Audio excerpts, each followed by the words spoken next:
ഗണപതി ഉപാസന കൊണ്ട് തന്നെ ഏത് കാര്യത്തിനും സർവ്വകാര്യങ്ങൾക്കും സർവ്വവിജയം ഉണ്ടാക്കണ ഗണപതി ഉപാസന കൊണ്ട് തന്നെ ആ ഗണപതിയുടെ മറ്റൊരു ഭാവമായ സാധാരണക്കാരിലേക്ക് എല്ലാവർക്കും അറിയാവുന്ന ഗണപതി എന്നതിനപ്പുറത്തേക്ക് അവർക്കൊരു ഉപാസന സങ്കല്പം അറിയില്ല. ഇത് 108 രൂപ വയ്ക്കാം, 336 രൂപ വയ്ക്കാം, ഏറ്റവും മിനിമം സംഖ്യ 21 രൂപ വയ്ക്കാം. ഉറപ്പാണ്, 100% ഉറപ്പാണ്. വളരെ വളരെ ഗംഭീരാണ്, വളരെ കേമത്താണിത്. നമസ്കാരം, ജ്യോതിഷ വാർത്തയിലേക്ക് ഏവർക്കും സ്വാഗതം. ഗണപതി പൂജയുമായി ബന്ധപ്പെട്ട കൂടുതൽ കാര്യങ്ങൾ നമ്മളുമായി പങ്കുവയ്ക്കാൻ കൈപ്പകശ്ശേരി ശ്രീ ഗോവിന്ദൻ തിരുമേനി ഇന്ന് നമ്മോടൊപ്പമുണ്ട്. തിരുമേനി നമസ്കാരം. തിരുമേനി, ഈ രാഷ്ട്രീയ നേതാക്കൾ, സിനിമ രംഗത്തുള്ളവർ, ബിസിനസ്സുകാർ, അങ്ങനെ ഒരുപാട് ആളുകൾ ഗണപതി പൂജ നടത്തി അഭിവൃദ്ധി നേടുന്നു, ഗണപതിയെ സേവിച്ച് അഭിവൃദ്ധി നേടുന്നു എന്നൊക്കെ പല രീതിയിലും നമ്മൾ അറിയുന്നുണ്ട്. ഈ ഗണപതി പൂജ വഴി അഭിവൃദ്ധി നേടുന്നതിന് ഏത് ഗണപതിയാണ്? തിരുമേനി തന്നെ പറഞ്ഞത് ഒരുപാട് ഗണപതികളുടെ കാര്യം, ഏത് ഗണപതിയാണ് നമ്മൾ പൂജിക്കേണ്ടത്? നമ്മളിപ്പോ മുൻ എപ്പിസോഡിൽ സ്ത്രീകൾ ചെയ്യണ ഗണപതി ഹോമത്തെ കുറിച്ചായാലും ഈ ക്ഷിപ്രപ്രസാദന ഗണപതിയെ കുറിച്ചൊക്കെ നമ്മൾ പറഞ്ഞു. ശരിക്കും ഗണപതി ഉപാസന തന്നെ ഒരു എന്താ പറയണേ, പെട്ടെന്ന് നമുക്ക് ഫലത്തെ പ്രദാനം ചെയ്യുന്നതാണ്. അതുകൊണ്ടാണല്ലോ ഗണപതി ഇന്ന് തന്നെ ഗണപതിയെ നമുക്കൊരു പ്രാധാന്യം കൊടുക്കണം. അതില് വശ്യ ഗണപതി എന്ന് പറഞ്ഞ ഗണപതിയുണ്ട്. ശരിക്കും സാധാരണക്കാരിലേക്ക് എല്ലാവർക്കും അറിയാവുന്ന ഗണപതി എന്നതിനപ്പുറത്തേക്ക് അവർക്കൊരു ഉപാസന സങ്കല്പം അറിയില്ല. വശ്യ ഗണപതി, അതായത് വശ്യ ഗണപതി എന്ന് പറഞ്ഞാൽ വശ്യ ഗണപതി ഉപാസന എന്ന് പറയുമ്പോൾ ഇപ്പൊ നമ്മളൊരു ബിസിനസ് നടത്തണം, അറ്റ്ലീസ്റ്റ് ചെറിയൊരു പലചരക്കടയാണല്ലോ, ആൾക്കാർ കൂടുതൽ വരണം, ബിസിനസ് കൂടുതലുണ്ടാവണം. അത് വശീകരിക്കാന്ന് പറഞ്ഞാൽ മറ്റു വശ്യങ്ങളല്ല അവിടെ ഉദ്ദേശിക്കണം. ഇപ്പൊ അങ്ങ് പറഞ്ഞ രാഷ്ട്രീയക്കാര് അവരൊരു സദസ്സിൽ നിന്ന് സംസാരിക്കണം. ആ സദസ്സിലുള്ളവർ അവരുടെ സംസാരത്തെ സാഗൂതം കേൾക്കുകയും അനുസരിക്കുകയും ചെയ്യുക. അല്ലെങ്കിൽ ആ സംസാരത്തിൽ അവർക്ക് ലീഡിങ് പൊസിഷൻ കിട്ടുക. അല്ലെങ്കിൽ ഒരു സിനിമ അഭിനയിക്കുന്ന ആള് സിനിമ അഭിനയിച്ചുകൊണ്ടിരിക്കുക, ആ സിനിമ അഭിനയിക്കുന്ന ആള് ആദ്യം ജപിച്ചു കഴിഞ്ഞാൽ അയാള് ചെയ്യുന്നതിനകത്ത് ആൾക്കാർക്ക് കുറച്ചുകൂടെ കൊള്ളാം എന്നൊരു തോന്നൊരു വരുത്തി ഉണ്ടാക്കുക. അതുപോലെ തന്നെ ഇപ്പൊ നമ്മൾ സാധാരണ കച്ചവടം, അവിടെ പോയി വാങ്ങാം എന്ന് തോന്നുന്നൊരു സാധനം ഇല്ലേ, അത് കിട്ടാനൊക്കെ ആയിട്ട് ഈ വശ്യഗണപതി, അതായത് വേറൊരു ചിന്തയിലൂടെ ഇതിനെ ഉപാസിച്ച ഒരു ഗുണം കിട്ടില്ല.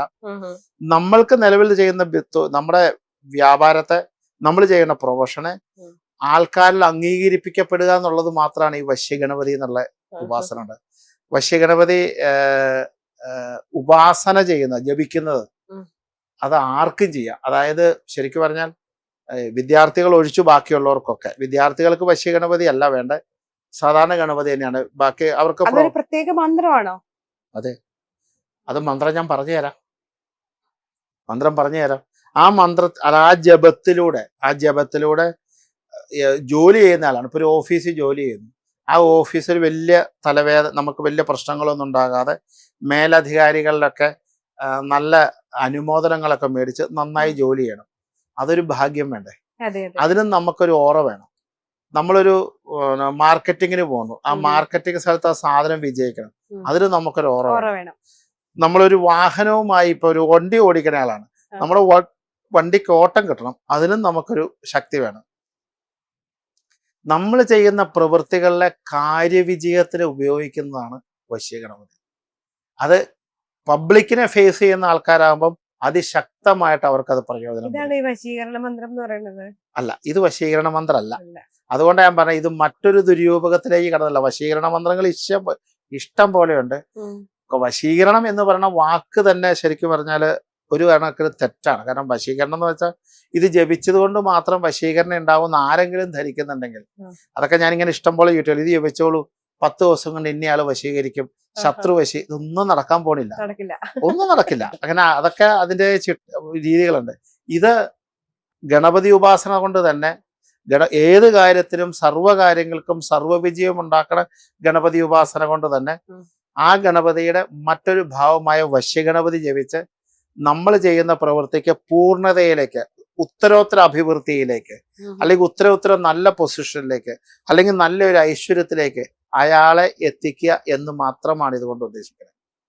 മന്ത്രം ഈ തിരുമേനി പറഞ്ഞല്ലോ ഗണപതി പൂജ ചെയ്യുമ്പോ ആ മന്ത്രം അപ്പോ നമ്മള് ഈ മന്ത്രദീക്ഷ കൊടുക്കുന്ന പോലെ അതിൻ്റെതായ പ്രാധാന്യമുള്ള മന്ത്രമല്ലേ? അല്ല, മന്ത്രദീക്ഷയായിട്ട് നമ്മൾ ഇതിപ്പോ എന്താ വെച്ചാൽ ദീക്ഷയായിട്ട് നാമമായിട്ട് ജപിച്ചാൽ മതി, മന്ത്രമായി ജപിക്കണം. മന്ത്രമല്ല, നാമമാണ്. നാമമായിട്ട് അങ്ങ് ജപിച്ചാൽ അതിന് പ്രശ്നങ്ങളില്ല. നമ്മളതിപ്പോ ഈ നാളെ ഇപ്പൊ ഇത് കഴിച്ച് വലിയ വലിയ യജ്ഞങ്ങളോ ഹോമങ്ങളോ ഒന്നും നടത്താനല്ലോ. ഒരു സാധാരണ മനുഷ്യൻ ഒരു ഓഫീസിൽ ജോലിക്ക് പോകുന്നു, അവൻ അവിടെ ചുറ്റും ശത്രുക്കൾ അല്ലെങ്കിൽ വഴക്കുണ്ടാകണം, അതൊന്നും ഒഴിവാക്കുക. അല്ലെങ്കിൽ മാറും, വ്യത്യാസം ഉണ്ടാവും. ഒരാള് സാധാരണ ചെറിയ കട നടത്തണം, അവിടെ അത്യാവശ്യം അദ്ദേഹത്തിന് ജീവിക്കാനുള്ള കച്ചവടം നടക്കും. ഒരാള് ഇപ്പൊ അങ്ങനെയുള്ള ആ സാധാരണക്കാർക്ക് ഇനിയിപ്പോ വലിയ പൊസിഷനാണ്, നാട്ടിലെ ഒരു മന്ത്രിയാണ്, അയാൾ പറയണത് ആ വിഭാഗത്തിലുള്ള ആൾക്കാർ അയാൾക്കും ഇത് പറ്റും. ഇത്ര വട്ടം ചൊല്ലണം, ഇന്ന സ്ഥലത്തിരുന്ന് ചൊല്ലണം, അല്ല, ജപാദികളൊക്കെ നമ്മൾ സാധാരണ പറയുന്ന സിസ്റ്റമായിട്ടാണ്. എത്ര വട്ടം ചെല്ലണം എന്ന് ചോദിച്ചു കഴിഞ്ഞാൽ അത് നമ്മുടെ ആവശ്യം പോലെ ഇരിക്കും. നമുക്കിപ്പോ എന്താ പറയണേ, നമുക്കൊരു എന്താ പറയുക, ഒരു സാധാരണ മാരുതി കാർ മേടിക്കാൻ 3 ലക്ഷം ആണെങ്കിൽ ഒരു ബെൻസ് മേടിക്കാൻ 1 കോടി വേണം. അപ്പൊ ബെൻസിനാണ് ആഗ്രഹമെങ്കിൽ 1 കോടി രൂപ വേണം. നമ്മുടെ ആഗ്രഹം കൂടുന്നതാണ് ജപം കൂട്ടണം.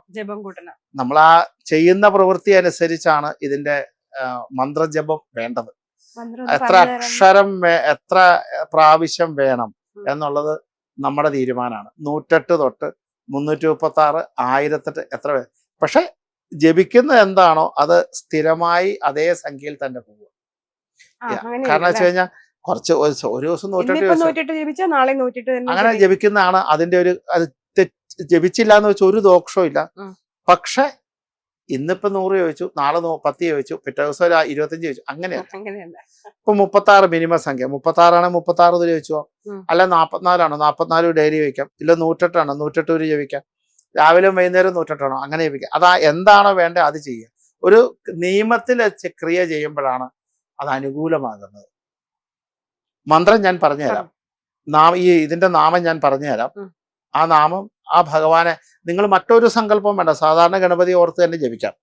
സാധാരണ നമ്മൾ ഗണപതിയുടെ പ്രതിഷ്ഠയും ഗണപതിയുടെ ഫോട്ടോയും കണ്ട അത് തന്നെ ഓർത്ത് ജപിക്കാം. ഈ മന്ത്രം എന്ന് പറയുന്നത് ബീജാക്ഷരം കൂട്ടിയും കൂടിയാണ്.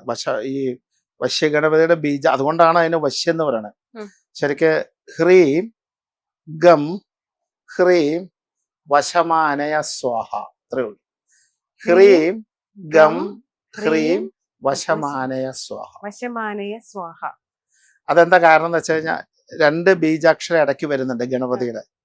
ഇതാണ് വശ്യ ഗണപതിയുടെ ഗണപതിയാണ്. ആ ഗണപതിക്ക് ഗം നമാന്ന് ഒരു നാമമുണ്ട്, ഗം നമ മതി. ഗണപതിയെ നമാന്ന് പോലും വേണ്ട, ഗം നമാന്ന് പറഞ്ഞ ജപിക്കാൻ നമുക്ക്. അപ്പൊ ഹ്രീം ഗം ഹ്രീം വശമാനയ സ്വാഹ. അപ്പൊ ആ 2 ബീജാക്ഷരം കൂടെ ചേർത്തവന്, അതുകൊണ്ടാണ് ഇതിന് വശ്യ ഗണപതി. അങ്ങനെ ജപിച്ചാൽ നമ്മൾ ഉപാസിക്കണ ഗണപതി വശ്യ ഗണപതി ആവുക. കാരണം നമ്മുടെ ജീവിതത്തിനകത്ത് ഐശ്വര്യത്തെ, സർവ നന്മയും അല്ലെങ്കിൽ അഭീഷ്ടങ്ങളെയും സാധിച്ചു തരുന്ന ഗണപതി, അങ്ങനെ ഓർത്താൽ മതി. മറ്റു വശ്യങ്ങളല്ല, അഭീഷ്ടങ്ങളെ സ്വാധിക്കുന്ന ഗണപതി. ഇത് 108 ജപിക്കാം, 336 ജപിക്കാം, ഏറ്റവും മിനിമം സംഖ്യ 21 ജപിക്കാം. ഉറപ്പാണ്, 100% ഉറപ്പാണ്. വളരെ വളരെ ഗംഭീരാണ്, വളരെ കേമത്താണിത്, വളരെ നന്മയാണ്, വളരെ ഐശ്വര്യപ്രദമാണ്. അടുത്ത ഗണപതിയുടെ ഞാൻ പറയാം, ഇനിയും പറഞ്ഞുതരാം. ഈ ഗണപതിയുടെ ഒത്തിരി ഉണ്ട്. ഇതിപ്പോ ഏതായാലും ഇങ്ങനെയുള്ളവർക്ക് ഇതിരിക്കട്ടെ, ഇനിയും ഞാൻ ഗണപതിയെ കുറിച്ച് പറഞ്ഞുതരാം. അടുത്ത എപ്പിസോഡ് ആയിക്കോട്ടെ. നമസ്കാരം.